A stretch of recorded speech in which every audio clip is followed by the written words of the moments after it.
Hey, what's going on, everybody? I'm just doing a little more scouting for the mushroom season here. Pretty nice day. It's about 45, brisk. Walk down here to the edge of the old big muddy Missouri that is literally bank full, and this is craziness right here because check this out. If you look out there, the current is going that way. As you see right here, that's downstream. But then if you look at this current right here, it is going back up. Look at this huge eddy. Look at all that brush. It is just spinning in a giant circle because there's about you see this big old dip in the bank right here, comes all the way back.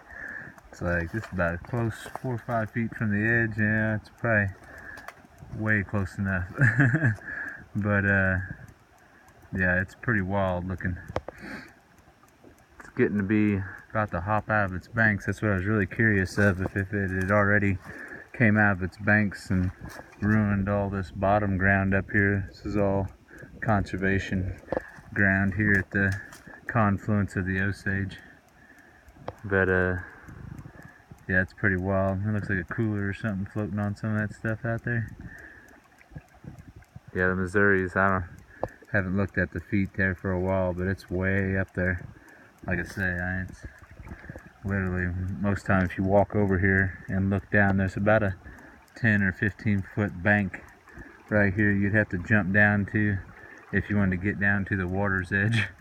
And now it's just barely starting to go into the crop ground on the other side, which hope it don't get much higher for the farmer's sake, that's for sure. I live this close to it, but 99.9% of the time there is absolutely nothing to hunt on the Missouri. I mean, it sounds kind of funny, but you know, I don't know how many guys you ever hear hunting the Mississippi. I'm sure there's some sandbars every now and again when it gets low, but that's all you got.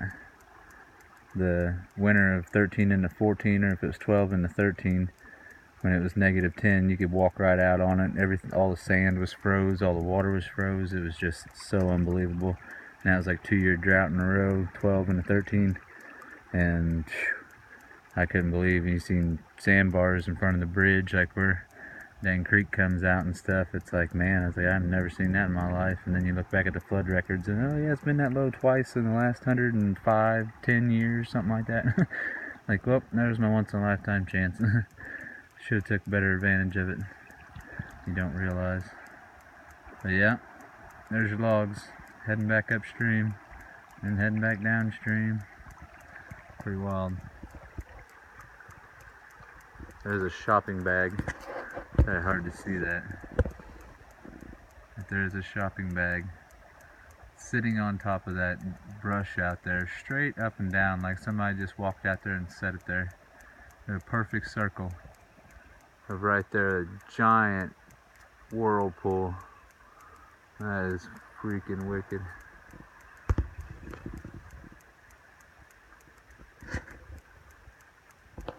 Yeah.